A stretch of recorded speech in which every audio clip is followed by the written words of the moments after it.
Hello, everybody, and welcome to my brand new podcast, Music to Live For with Shanti. It's me, Shanti, a Swiss musicologist and stage manager, talking with different artists and discussing different topics belonging to the music business.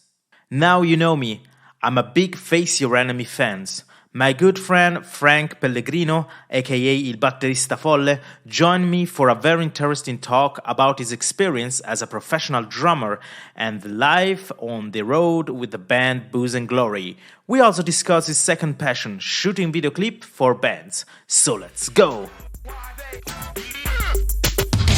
Check this out.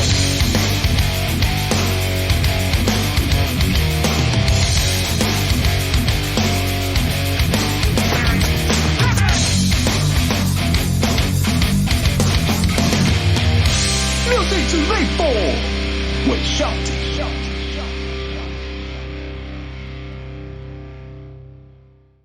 Hello, everybody, and welcome to this brand episode of Music to Live For with Shanti. Today, I'm here with a drummer from Italy, Frank Pellegrino, a very good friend of mine, drummer of Face Your Enemy and Booze&Glory. Hi, Frank. How you doing? I'm good, man. You right?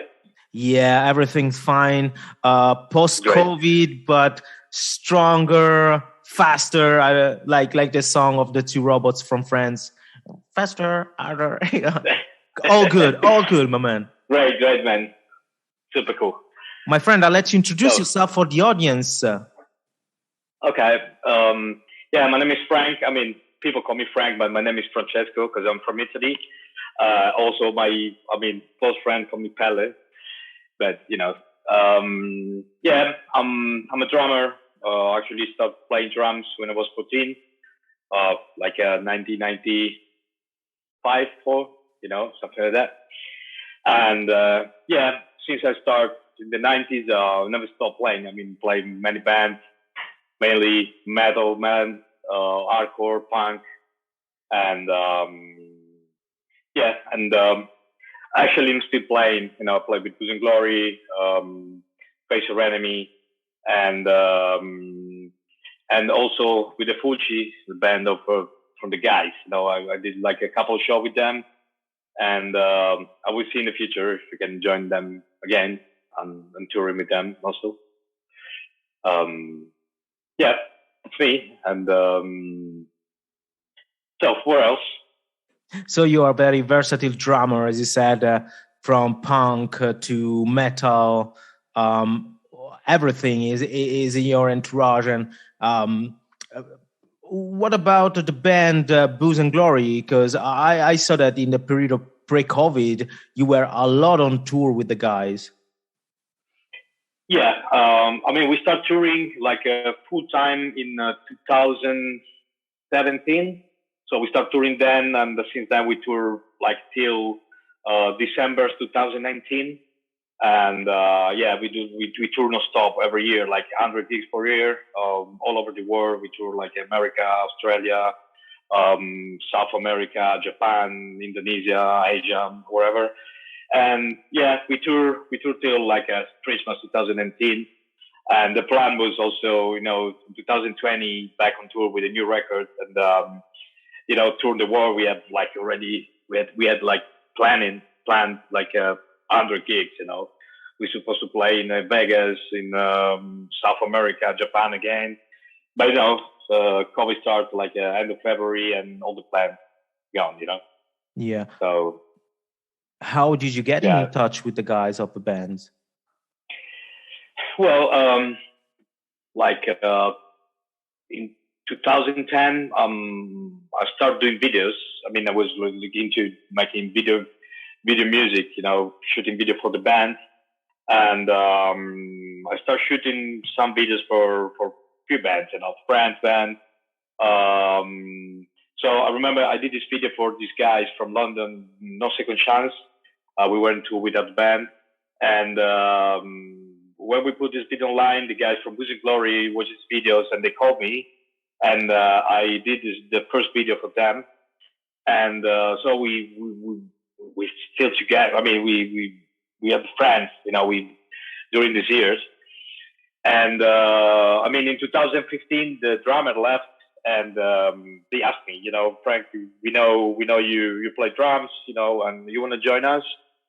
I said, why not, And in 2015, I joined the band, and since then, still playing. Mm-hmm. So that was the great deal, of course, because I mean, was like because I also listen. I mean, street punk, oi.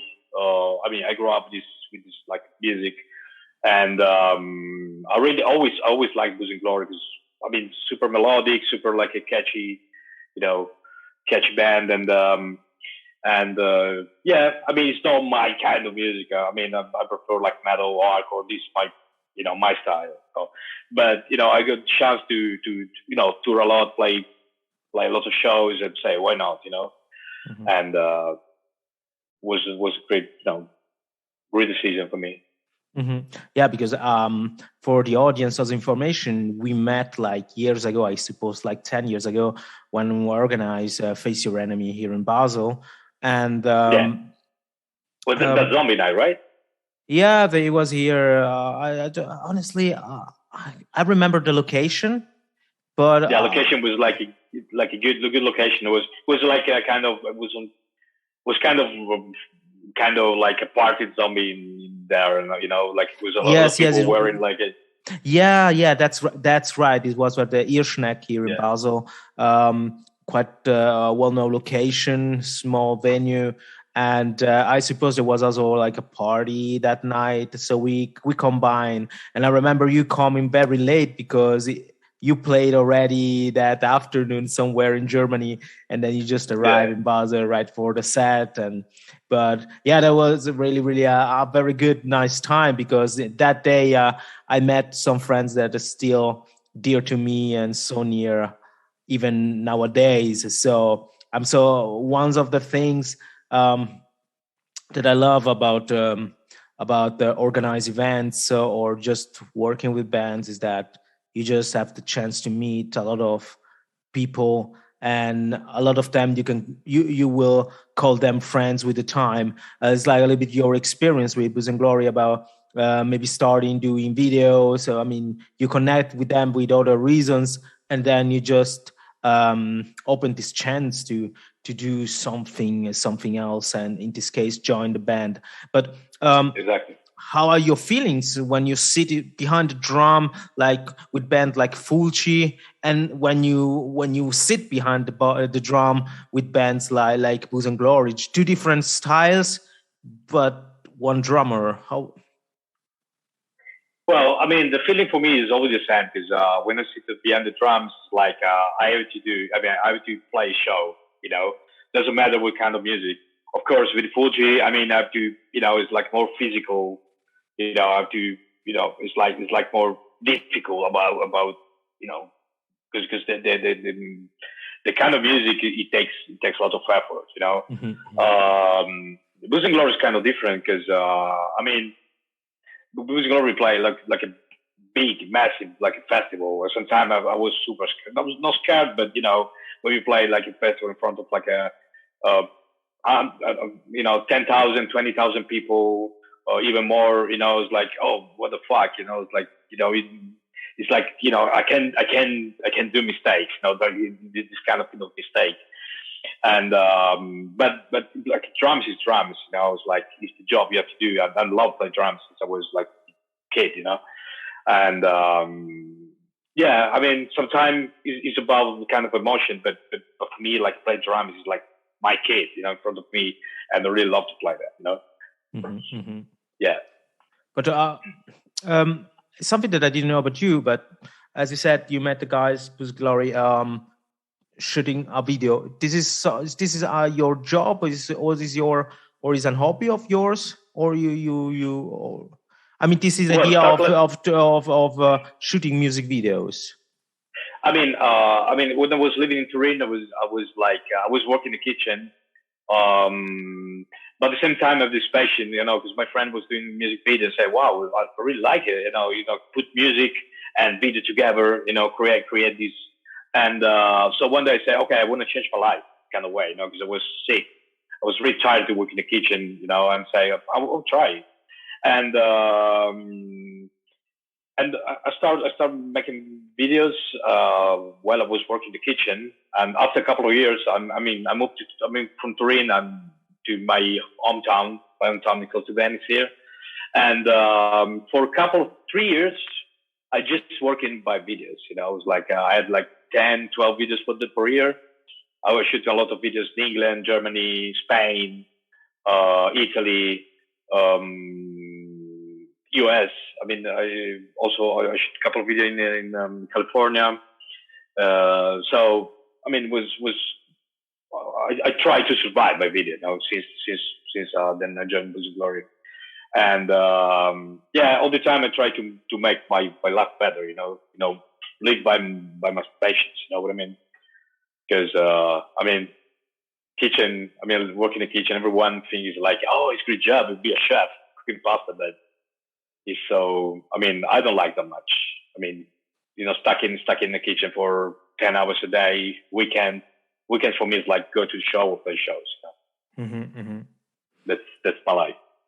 Yeah, this idea of change something in life and also take the leap on what is your passion. That's so important. Yeah. I understand it also. Even if I spent the last 8 years working in the music business, year after years, I slowly better understood in which direction I wanted to stay in this branch and what kind of work I wanted to do. And this is something that I hear from all many musicians, all kind of genre in some ways. And if we take classical music, sometimes we have some talented musicians playing and study for years, but in the end follow the dreams that is not really the true dreams, you know. And so I think that as an artist, this is something that has to be clear. It's not something that comes immediately. Like in everything, experience can just give you more input. But working in arts in general, it has. To, I think is a ritual. It has to be lived, and then it happens, and you understand which direction. Yeah. Also, like being a musician, or especially in my kind of music, you play shows, but you never know what's happening tomorrow. It's not like I have a regular job, you know. Mm-hmm. But even the people who have a regular job, like sound engineer, light engineer, managers, like what happened with this COVID. If you like a big super professional, a good friend of mine is a guy who's done sound for Rancid, Rocky Murphys, and since the COVID started, he back to his job, selling houses, you know what I mean? Even if he toured many years with like a huge band, so you have to, it's a kind of job like when you reach it, it's like really good. So you go like satisfaction, play, reaching dreams. But sometimes if something happens, it's not like working in an office with a big company. You work at home, smart working, or go, back in the factory, something like that.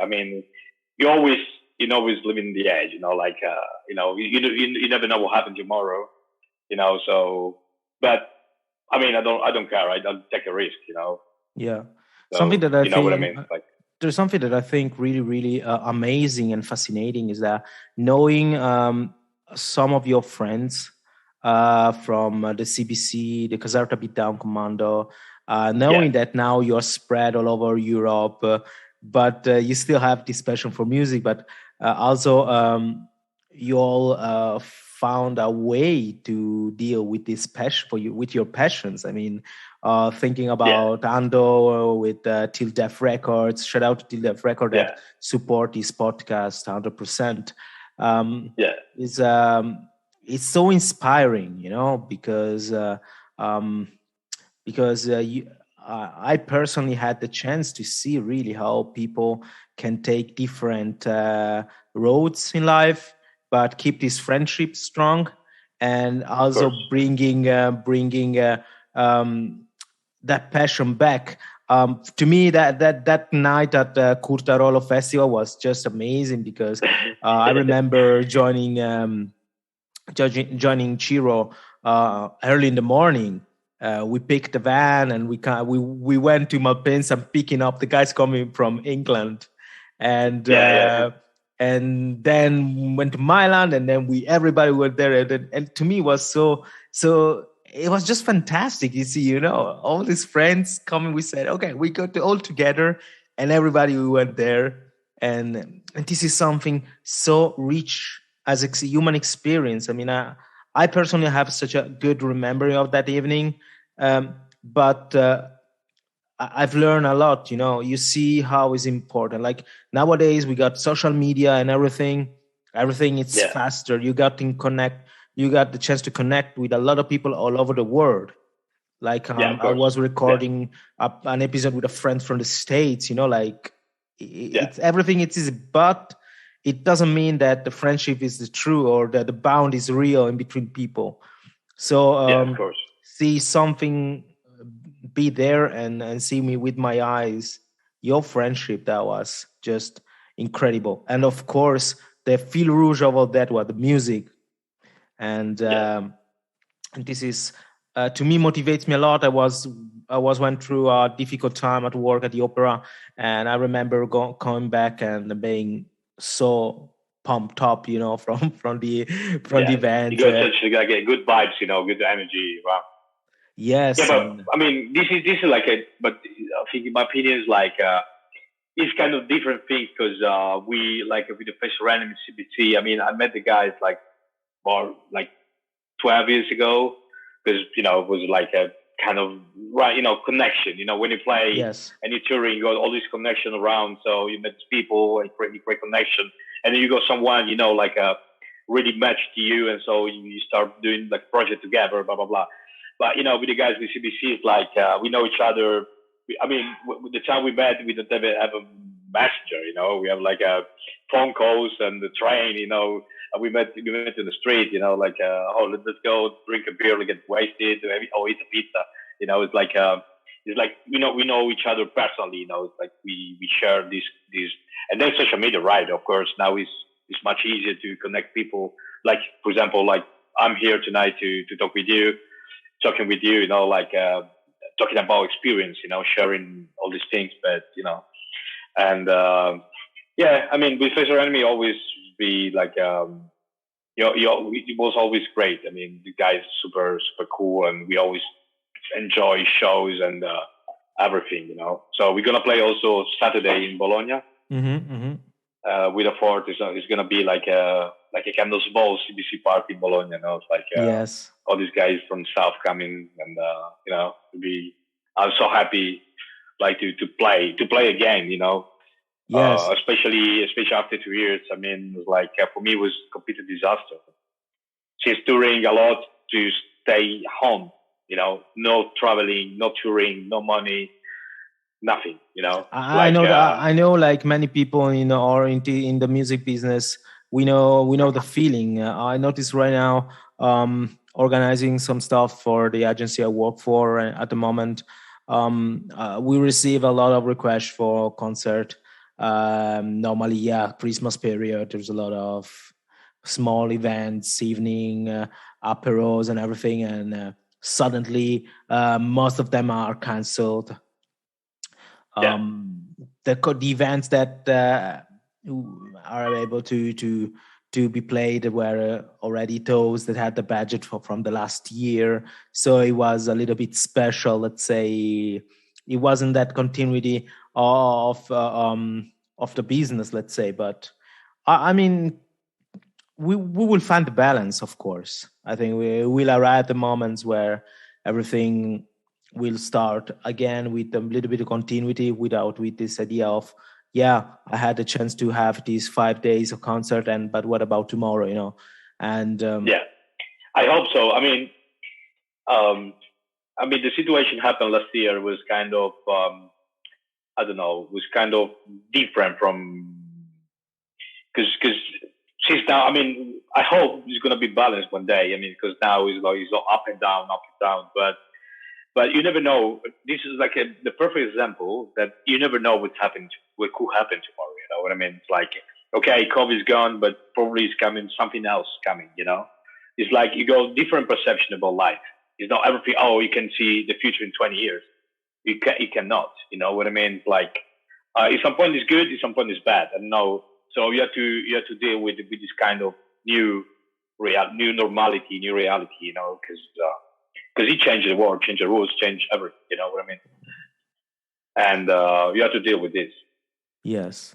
But how was for you this experience of start touring? I mean, now are years that you're touring, but from the beginning, I mean, it was like a difficult change of routine and habits, or for you it was like something natural, like okay, now I'm living my dream, so it is. Yeah, well, yeah. I mean, I started traveling when I was really young, and I go some. I mean, I always love traveling and be around. So my first tour, like a real tour, was 2004. I mean, I was with my old band, Warp Time, and we travel. I mean, we tour all Europe with the band. You know, like proper tour. And for me, it was like living the dream. You know, you go so far away and playing. You know, and I was feeling really comfortable. I mean, finally, it was like finally. I read this point, you know. Since then, I wouldn't live my life like this, you know, forever. You know, I'm still here, like one touring. I could tour like 200 gigs per year, you know. Mm-hmm. I mean, sometimes it's not that easy. Sometimes you go like a kind of mental breakdown. You miss your house, you miss like simple things, you know. Mm-hmm, mm-hmm. You know, because you when you watch all these bands touring, like big bands, oh, it's a dream. Yeah, of course it's a dream, but it takes so much effort, you know. Sometimes you have to stay away from your family, from your girlfriend, from your cats, you know, or something, you know what I mean? And it's not that easy, you know. It's no, and you see when you see this band, you see just a good part. You see the live, you see these people getting drunk, smiling, but you see all the backstage, you know, what's behind this, like, you know, driving 12 hours to play 40 minutes, you know what I mean? Mm-hmm, this will happen. I know a lot of people, even my bandmate left, you know, because it's too much for me, you know. But it's something you want to do or you don't want to do, you know. You know, some people at some point says no, for me too much. I prefer sitting home, you know, or you know, do different or have like a regular job, you know what I mean? Mm-hmm. It's not easy. I mean, originally I know many bands really respect, you know, like some bands people have like 60 years old and still touring in like a crazy condition, you know, like Iron Maiden, they can afford like a Boeing to tour the world, you know.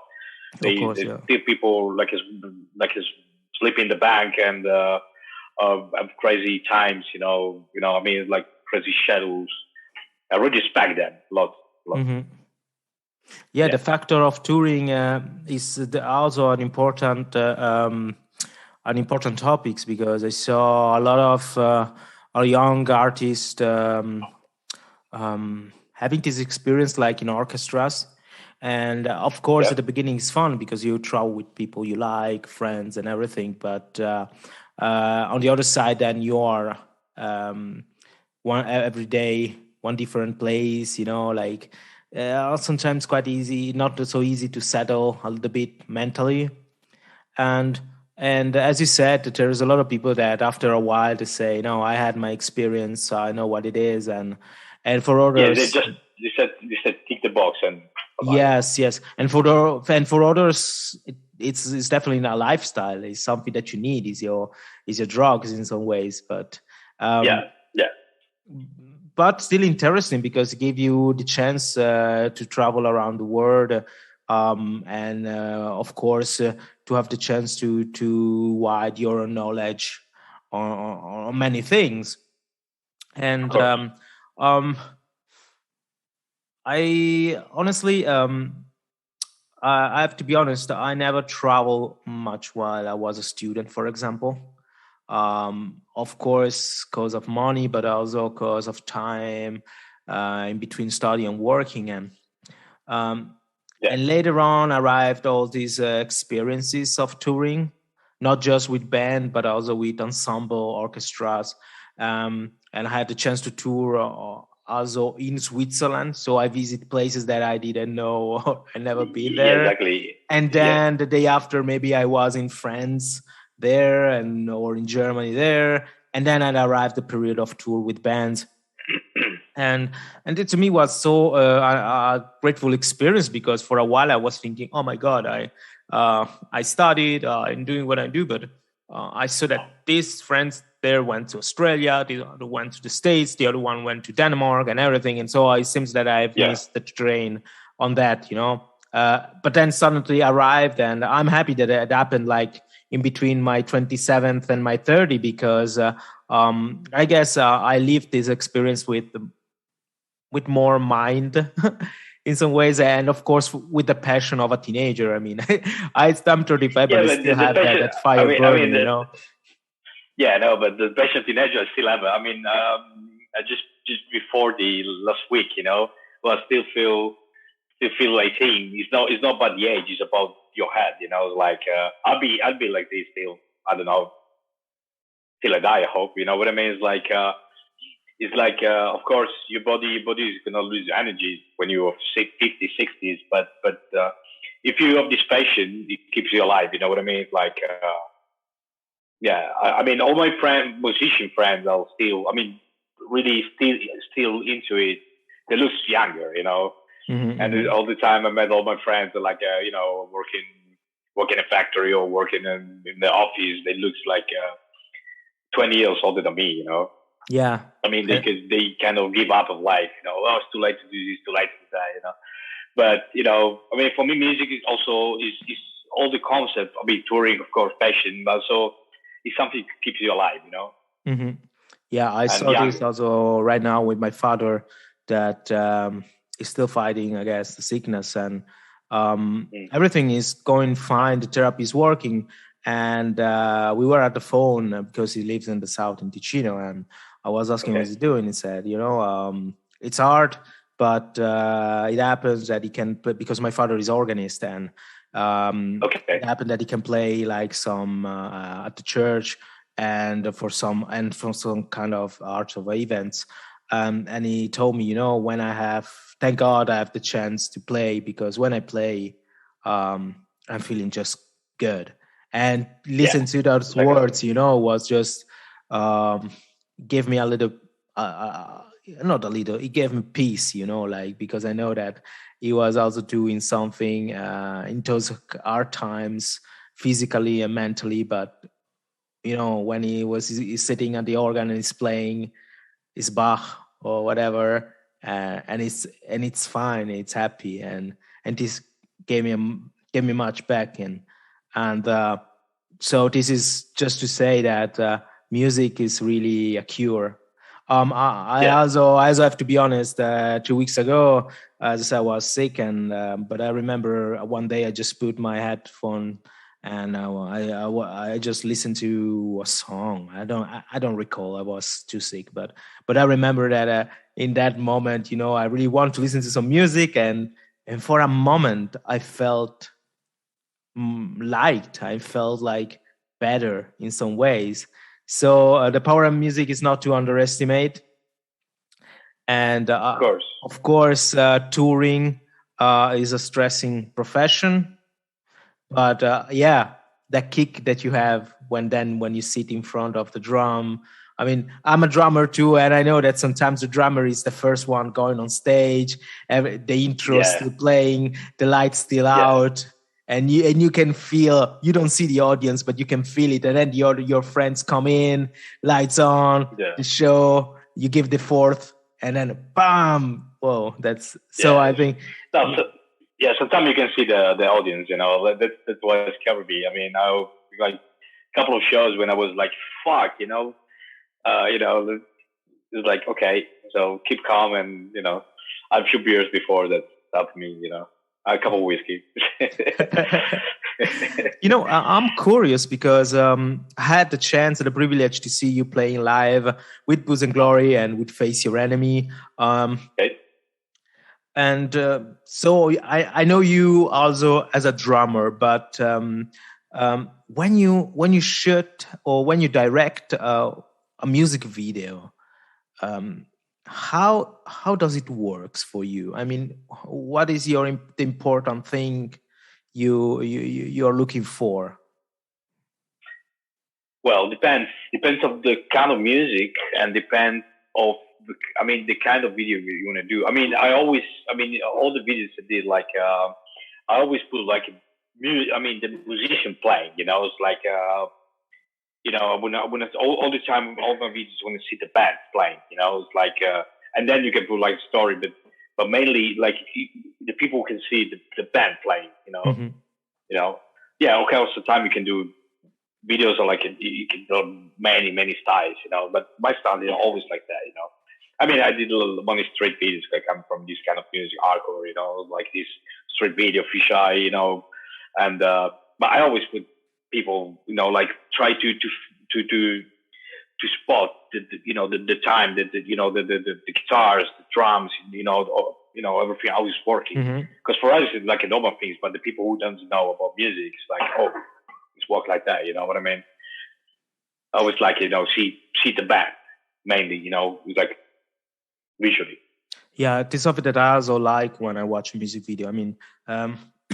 YouTube changed a lot the way the perception and of a band and of a sound. It happens that maybe you don't like the video, so you don't like the song, but then you listen to the song, only the audio on your headphones, and then you like the song. So the power of images, once again. But for example, one of my favorite videos ever has always been a Bachelor of Poison the Well.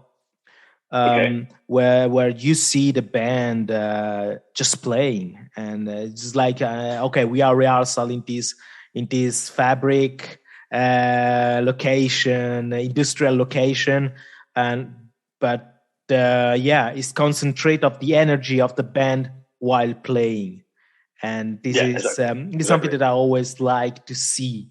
Of course, in the videos and images, you have 1,000 opportunities to play, even with in this case knowing that there is a song in the background and everything. But I think that sometimes the pure idea of shooting the band playing, it's still one of the winning situation, because in the end, but also at the end it works. Also because I grew up with like MTV video music and all the video at the time in the 90s. Every video you see is like you can see the band playing, especially in the metal. I remember at Bangers Ball, I was waiting till 1 a.m. to watch a Bangers Ball because it was from America. Yeah. And and all the videos from the 90s. We want to see the band playing, because you want to see the double bass. You want to see the riffs, guitar. You want to into it. And now, okay, you can put zombies, you can put monster, Satan, everything you want, or you know what I mean. It's like, but you want to see the band playing. That's my point of view. Then I'm no like huge director. I never studied cinema in my life. I just start putting like music and the video together. And then, by the year, I study some techniques, photography, blah, blah, blah. But I'm not saying I'm a director. Like, now I know a lot of really creative people, but, now technology is like super fast, and young guys with the internet are super fast, at the time for doing videos was like a crazy, I remember a few years ago to do like HD video was like, wow, you do HD video, and now you can go 4K, with mobile, it's crazy. I know. You know what I mean? It's like what I mean? It's like, by internet, from internet era to now, everything is changing so fast, And if somebody is interested in the audience to go and check it as one of your videos, can you give some titles? Well, I can give them the YouTube channel. It's simple. Frank Pellegrino, videomaker on YouTube, and I go like, I don't know, 50 videos more or less. Okay. Okay. So everybody out there, if you're willing to check it out, the works of my friend, just check it out. I will put also the link in the description of the episode. Um, Cool. because it's interesting to see this boundary between one person who is playing.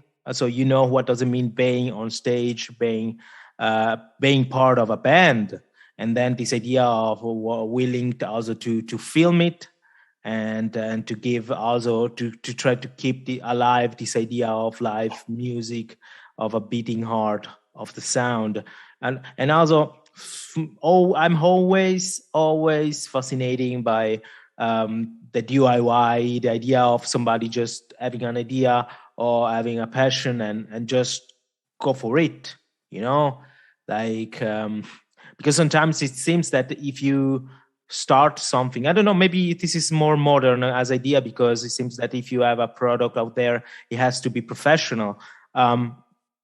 But there's maybe there is some insecurity of go out and try or propose some your ideas in some ways, Yeah, even if you're not being part of a school, or you don't have that paper that tell you that you are able to do this. Just if you have a passion out there, and this goes out to all the young listeners that want to play drums, and everybody will say, oh, you're already 20.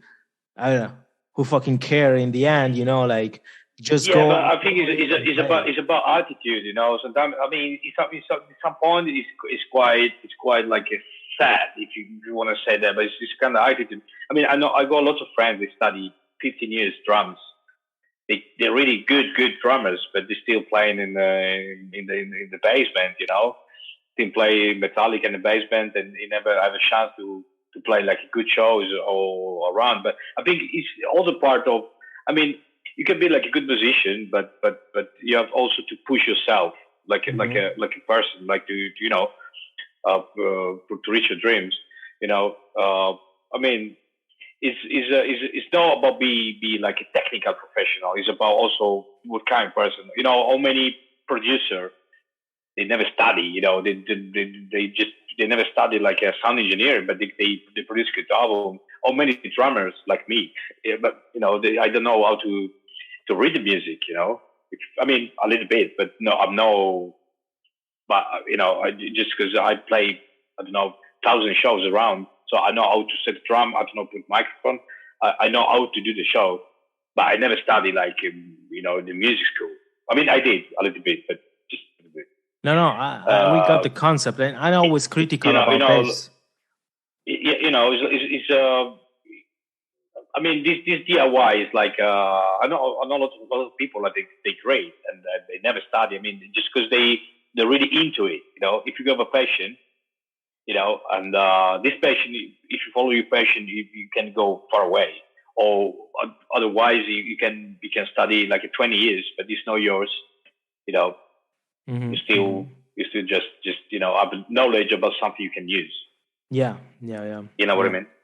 Now, as I said, I'm always critical about this because I'm the one who wants to push a little bit this idea. If you have a passion, or if you have the willing of do something, just go for it. I don't know if it's why I grow up in this kind of society where you have to choose a school, you have to in the ending with a paper telling you what you have to study and what you will do with this paper. And that it seems that everybody that do the opposite are really rebels, and the small society from where I come from, they see those rebels really like losers in some ways, or people that are gonna have on hard times. But in the end, as you said before, those people are always those that in the end look like younger, or maybe are more happy, because they are really doing something and they believe in it. Of course, yeah, of course. I mean, it's like if someone up to if you have a passion, if you be lucky to do and get money from also for your passion, of course, you're lucky enough. You know what I mean? Like you don't have to prove nothing. Mm-hmm. That's the thing. Yeah. I mean, money is an important thing. You also, but it's not the final thing. You know what I mean? Sure. I mean, Sure. money is like something you need to survive or to live, to buy food, to pay bills, Mm-hmm. But of course, I mean, I'm not the guy who says, no, I don't care about money, Not, of course, I spend, when you spend like your entire life, uh, touring or buy drumsticks, cymbals, buy gas, you need money. You know what I mean? It's like, and the people should know, because sometimes in this, the only thing I sometimes don't like, I was into it, is the DIY.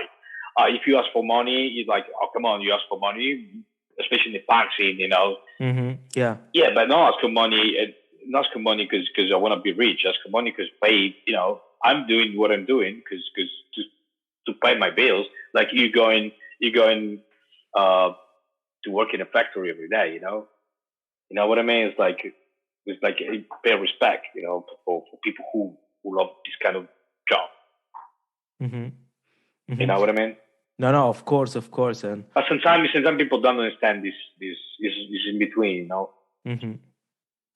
But I think there's also something that comes also once again with the experience, because people of course, these like more teenagers stuff, Yeah, people, but this idea of sorry, I interrupt you. What you say? I mean, the people who really know I was working behind knows that like about expenses, about money, about of course paying bands. You know what I mean? Yeah. Is everything is always that process to go out of your comfort zone. However, if you, and also to be able to realize and observe also the situation you're in. I mean, if you want to be a promoter, you know that you have some rules in some ways to follow, and to be able to accept some ideas and some criteria that maybe weren't in your plans. And of course, if you're a band, also you need to be ready to different kind of situation. And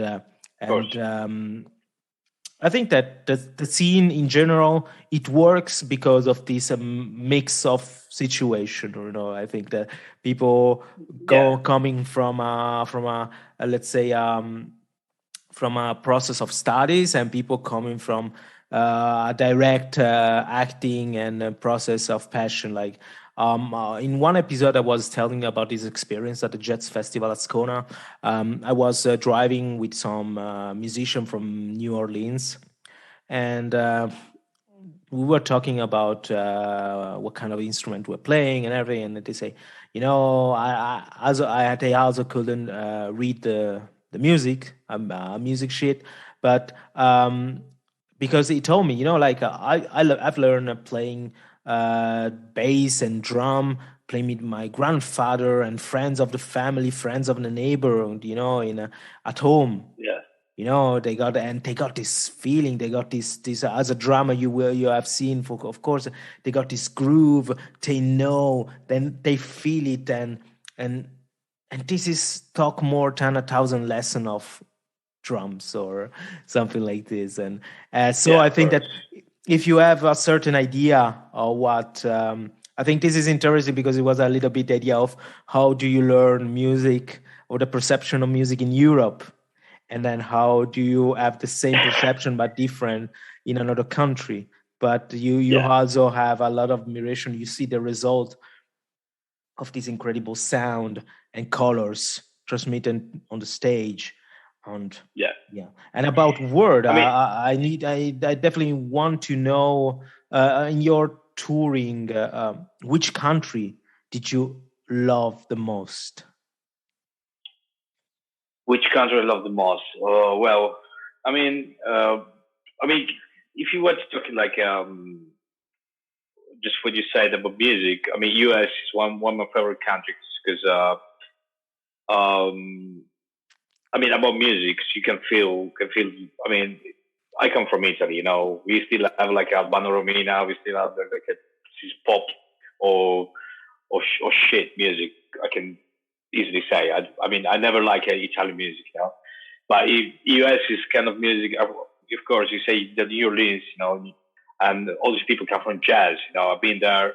You can feel, you can smell it. Like these people, playing jazz like years ago. It was like it's about like a melting pot of music, and a connection, and this thing never happened in Europe. It was like we grew up with with American music, even in the punk, even in hardcore, or even my teacher at school, he was like literally talking about US, about like jazz, So I mean, I think US about like melting pot music is best country, like the best. Mm-hmm. Of course, you go LA, you go New York, we just go New York, you can spell from Disney Boys to I don't know, everything from Madball or what I mean, like getting from the street to cinema, everything is like, because we grew up with the television, see American movies or all this mix, Yeah. So for me, it's the best. Then I love a lot of countries. I mean, South America, I really love it. Japan is crazy, but you can feel this kind of musical. You know what I mean? Mm-hmm. Yes, for me, it's best about. Yeah. Also, when you have this idea, like, I was on tour with the Ghost Diaries, and we arrived in Oslo early, and they gave me an address, and I put it on the navigator, and we arrived at this small music store, I would say, and we went down in the cellar, and there was like some satanic stuff on the wall, and then the guy told me, yeah, this is the place when everything burned, like we went at that store. I have to be honest, I forgot all the name, but I guess it has to do with Burzum and all this force, the black metal. Yeah. This is where everything started, and it was so cool, knowing to be there, like because a lot of bands that you listen to right now has been inspired from them or from the stories, from from all the background that I grow up for all the events. And as I said, I didn't know where I was, and then I connect the dots, and it was cool, like this idea of traveling and see with your eyes, okay, this is where. Yeah, of course. It's about like have this thing you can look. But something that I really enjoy about American musician from I mean something I really like about the musician from America, it was like the fact that I was working at this festival and I had like a suicidal tendency hat on, and there's this American guy coming, huge guys, drummer, look at me and say, oh man, I like the band. I'm a friend of Eric Moore, because at the time he was a drummer, and I say, "Oh, that's cool," because you think that you are there like just for this kind of music. You see the audience, Swiss audience going there. It's a lot of similar about the classical music audience, is everything. It's white when you see. I mean, from the hair, the colors of the hair is white because the age of people listen to that music. And then see this guy after the set coming down the stairs and look at me and just tell me that was so cool because you see that they share this passion, and somebody do jazz, somebody do metal, somebody do rap, but same family. Yeah, exactly. I mean, I recognize these things. You have like people listen more to rock. Mm-hmm. I mean, rock. I mean, everything's connected to rock. It's like. Band like Suicidal Tendency for us, like just us listen to this, but there is like everyone knows this band, like it's like more. Of course, Eric Moore is super famous now. I mean, 2 years ago was touring with he was touring with the Eros Ramazzotti. Oh yeah, how do you know? Yeah, he did a world tour where from Suicidal Tendency to Eros Ramazzotti. Crazy, because I follow him, it's crazy. I was in a couple of shows when I was playing. I mean, was the best drummer in the world, of course, but everyone knows him in music, but it's crazy.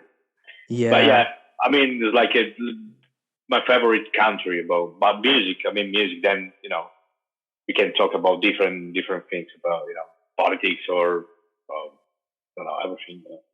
Mm-hmm. But good. No, I mean, I love to there. Yes, yeah.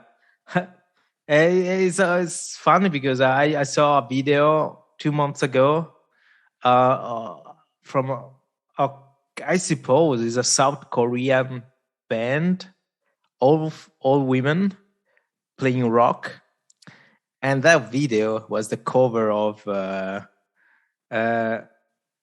Zitti e Buoni of Maneskin. I don't know if this is Oh, right, Jesus Christ! but it's Yeah, yeah, the yeah. song that went everywhere in the world, and it was so interesting to see the reception of of a song like this, because they are singing like in Italian, but with a really Asian accent, and and the energy is there, like. Well, but this idea that um, some band from all over the world just for all the song to cover, they decided to make like an Italian song, like.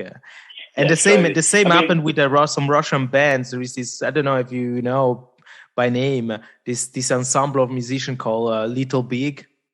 They're kind of no, crazy. They mix in between pop and techno. Quite original, I have to be honest. And they made also so funny videos, really creative stuffs. And it reminds me a little bit of CBC because they also have some side bands, and there are also different kind of genre, more punk, folk, and everything, but all under this the same umbrella. And for a New Year's Eve show that the Russian TV made, because there is like a late night show also in Moscow, and they made a whole evening like one of those Italian TV shows of the 80s. They imitating everything, and they speak like a crazy Italian mixed to Russian. And this band, Little Big, cover that song. Oh my God, which one was like? And just wait. Un gatto bianco sulla TV. Na, na, na, na, na, na, na, na. Mama, Maria, Mama. Like, but I was laughing so hard because they went back in time. Yeah, it's kind of stereotype, like, but they made a very fine job. It wasn't like laughing. It was a joke. It was taken really serious, and this just to say about of the procession of music all over the world. Like. But it's funny because many people ask me also, as being Italian mother tongue, I also grew up listening to Max Pezzali, 883, Giovannotti. I can stand Vasco Rossi, I have to be honest. But I know that many people consider him really a pillar of rock in Italy. But that's why I'm talking about US. Yeah. So if Vasco Rossi is our, I don't know, rock pillar, that means a lot of things. You know what I mean? Mm-hmm. I mean, I like this song from Vasco Rossi, but it's like, but he was talking about Maneskin, So a lot of my friends, especially in the scene, they just like them off, But I go on point. It's true. I mean, I don't like them. I mean, it's like, for me, it's like a product. It's not even music. I know they start playing in the streets, blah, blah, blah. But the only thing you can say, I'm happy about that because they bring rock back in some way, I mean, when I see them like supporting Rolling Stone in Vegas, what the fuck, this band supporting Rolling Stone in Vegas, crazy. Yeah. But when I heard that, I wasn't believing it, but then I thought it was the truth. But at the same time, and point is like, all right, the young guys now, they gonna fucking buy instrument. They're gonna buy guitar. They're gonna buy drums. They're gonna buy bass. They're gonna start a band. They're not gonna fucking tattoo in the face and then start doing stupid trap music and sniffing glue. You know what I mean? Mm-hmm. So these only things I like about Manskin. Then we can discuss about like them, the project, whatever. Who knows we're talking about. But the things I really like about the rock is back in some way. Mm-hmm. You know what I mean? It's like my point of view. That's it. About bring back. I was talking in one episode about this trend of pop punk coming back. I guess Machine Gun Kelly. Pop punk. Yeah, brings that from hip hop, and I saw a different type of young artist. But the thing that really skeptic it was even talking. I mean, in this case, I saw a lot of videos, so I was really influenced from the images in related to the music. Is that there was like a one-man band. Of course, behind you see there is a guy playing guitar, there is a guy playing drums, but they're like ghosts, so they're like scenic appearances. There's not part of the band. The light that the spot was on this guy. Of course, I mean, this is taste. I mean, but the guys who in this specific game was singing quite good. But so the idea behind me was, okay, that's nice. Of course, a lot of young people gonna check this out. Similar sound, bringing back maybe to, from My Chemical Romance and other Newfound Glory and other bands like this. Yeah. But at the same time, you are missing all this idea of playing in a band, or that its music is band music, is not one person project. Yeah, I know, but I mean, Machine Gun Kelly is like kind of different things. Like it's a bit, this kind of star of punk rock, pop punk, or this post punk. I don't know. I'll call it. I mean, it's not my thing. I mean, it's not. It's kind of. I mean, I listened a little bit of pop punk, but it's not my thing. But still, I mean, it's different thing for me. I mean, when I'm talking about Maneskin, it's like it's a band. You can see them visually. Mm-hmm. You know what I mean? Yes. Like we're talking about videos. You see them like playing solos, play drums. They at the end they did good job. Even all of the people like are jealous because they on stage with Stones. You're home eating spaghetti. You know what I mean? You know what I mean? At the same time, I don't know. I mean, rock is back. It's back in some way. The people wanna play again, and punk rock's back. It's gonna, I think, good times are coming. I hope. No, but I'm of your opinion. This is something that bring really good energy. We are living now in a crazy period since almost 2 years, and in the artistic world, at the beginning was still a little bit disorientating, but a lot of artists are bringing some good stuff out.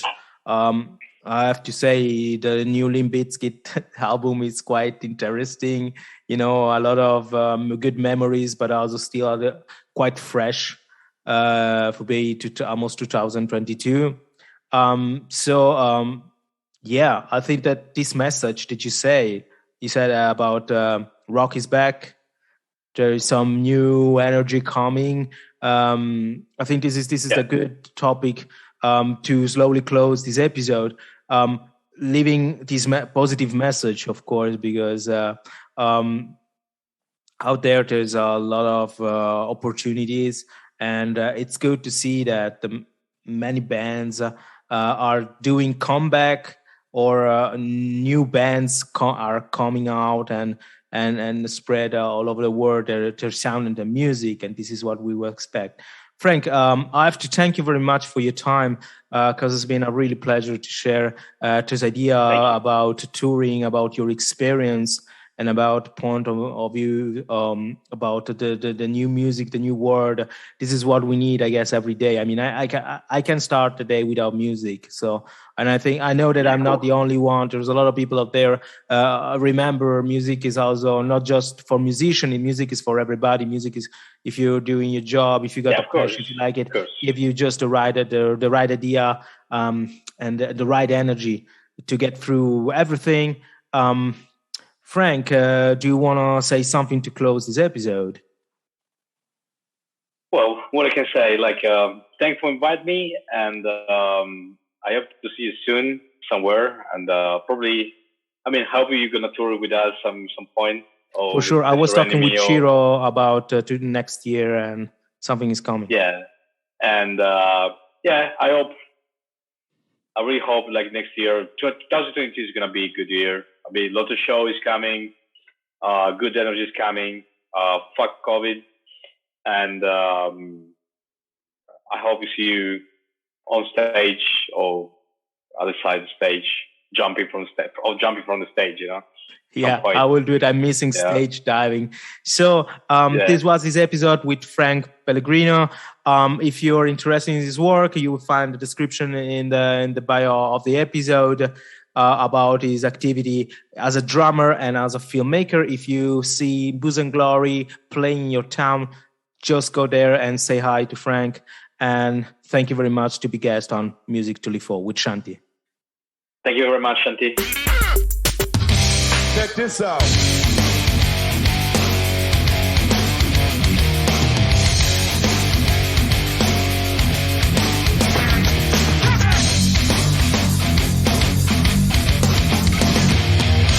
Music to Live For with Shanti.